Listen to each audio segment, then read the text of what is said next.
Sunday lazy afternoon, कुछ करने को नहीं है तो दिमाग के घोड़े दौड़ने लगते हैं।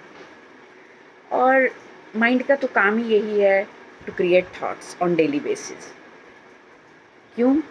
हमारी ज़िंदगी से रिलेटेड प्रॉब्लम्स का सोल्यूशन ढूंढने के लिए। जब जब हमारी ज़िंदगी में कोई डिफ़िकल्ट सिनेरियोज आते हैं तो माइंड का काम क्या है कि उनके बारे में सॉल्यूशंस को फाइंड आउट करके उसे हमारे सामने लाना। जब तो प्रॉब्लम्स रियल होती हैं तो सॉल्यूशंस भी रियल होते हैं और माइंड को मौका मिल जाता है to think enough about the solutions. लेकिन अगर प्रॉब्लम परसीव्ड हैं, एज्यूम्ड हैं, अगर वो हमें मालूम ही नहीं है कि वो प्रॉब्लम्स होने वाली हैं या नहीं, तो क्या उनके सॉल्यूशंस होंगे? शायद नहीं। इसीलिए माइंड अपने घोड़े फिर भी दौड़ाता तो है, लेकिन इधर उधर भाग के सब कुछ सोच के सब कुछ कोशिश करने के बाद भी इतनी अनफ इंफॉर्मेशन, इतनी नॉलेज, इतना एक्सपीरियंस है, लेकिन फिर भी सोल्यूशन नहीं मिल रहे, क्योंकि प्रॉब्लम जो है वो परसीव्ड है, एज्यूम्ड है, रियलिस्टिक नहीं है। और इसी से ओवर थिंकिंग स्टार्ट होती है। ओवर थिंकिंग कभी भी खुशी, पॉजिटिविटी, जॉय, एनलाइटमेंट, कंटेंटमेंट वो नहीं लाती। हमेशा नेगेटिव सिनेरियोज ही उसमें इन्वॉल्व होते हैं, क्योंकि माइंड को सॉल्यूशंस नहीं मिलते।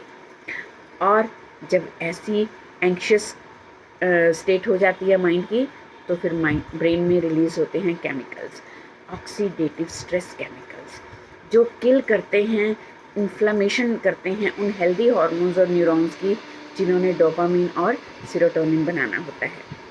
ये दो हार्मोन्स हैप्पी हार्मोन्स होते हैं जो हमें मोटिवेटेड, एक्साइटेड और इलेटेड रखते हैं। तो जब ऑक्सीडेटिव स्ट्रेस रिलीज होता है और इन दोनों हार्मोन्स को अटैक करता है, इनकी प्रोडक्शन को रिड्यूस करता है, तो फिर हम फील करने लगते हैं टोटली डीमोटिवेटेड, ड्रेन्ड और ऑल द टाइम एंक्शियस और लो इन आवर लाइफ। बड़ा सिंपल फॉर्मूला है।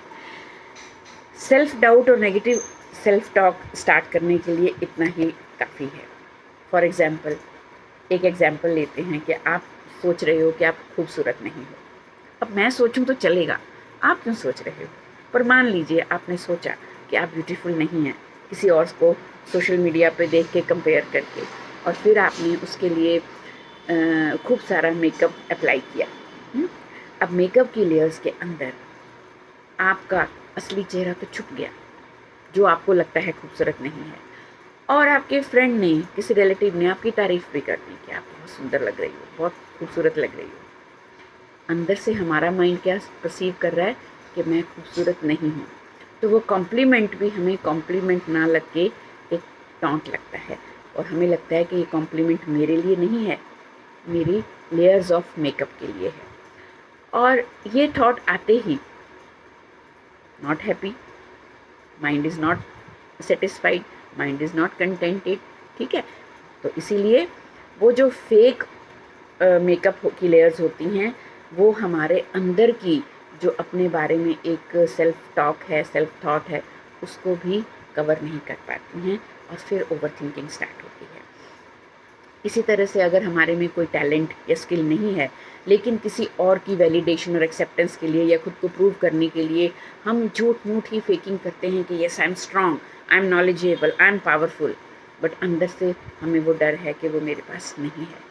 हम बोस्ट ऑफ तो कर सकते हैं, but inside we are always fearful, fear of judgement, fear of rejection. So over thinking फिर उस केस में भी माइंड स्टार्ट करता है बार बार कन्फ्रंट करने के लिए, उस कन्फ्लिक्ट को हैंडल करने के लिए, और इसमें हम ओवरवेलमिंग होते चले जाते हैं। बहुत सारे सॉल्यूशंस हैं, कोपिंग स्ट्रेटजीज़ हैं इसको ओवरकम करने के लिए। कुछ लोगों की हेल्दी होती हैं कोपिंग स्ट्रेटजीज़, कुछ लोगों की अनहेल्दी होती हैं, कुछ टेम्परेरी होती हैं, कुछ रिजल्ट ओरिएंटेड होती हैं। तो ये जो कोपिंग स्ट्रेटजीज़ अनहेल्दी हैं वो फ्यूल कर देती हैं हमारे ओवर थिंकिंग को, क्योंकि रिजल्ट्स मन मुताबिक नहीं आते। फिर हम जाते हैं मेडिसिन्स पे, अपने बिहेवियरल सिम्टम्स को देखते हुए, घबराहट को देखते हुए, racing thoughts, palpitation, heart beat, what, तो हमें लगता है कि physically we are not feeling good, और हम फिर मेडिसिन्स की तरफ जाते हैं। मेडिसिन जो हैं वो सिम्टम्स को हील करती हैं, केमिकल रिलीज़ करती हैं, वो हेल्दी केमिकल्स जो डोपामिन और सेरोटोनिन के लेवल को बढ़ा देते हैं या बैलेंस कर देते हैं। लेकिन जैसे ही मेडिसिन्स बंद होती हैं वो केमिकल लेवल फिर से आ जाता है, क्योंकि हमने वो डील नहीं किया ओवर थिंकिंग को हील करने का। हमारे thinking styles, defective schemas, cognitive patterns, cognitive distortions जो हैं उनके ऊपर हमने काम नहीं किया, तो वो फिर से साइकिल शुरू हो जाता है जैसे ही मेडिसिन बंद होती है।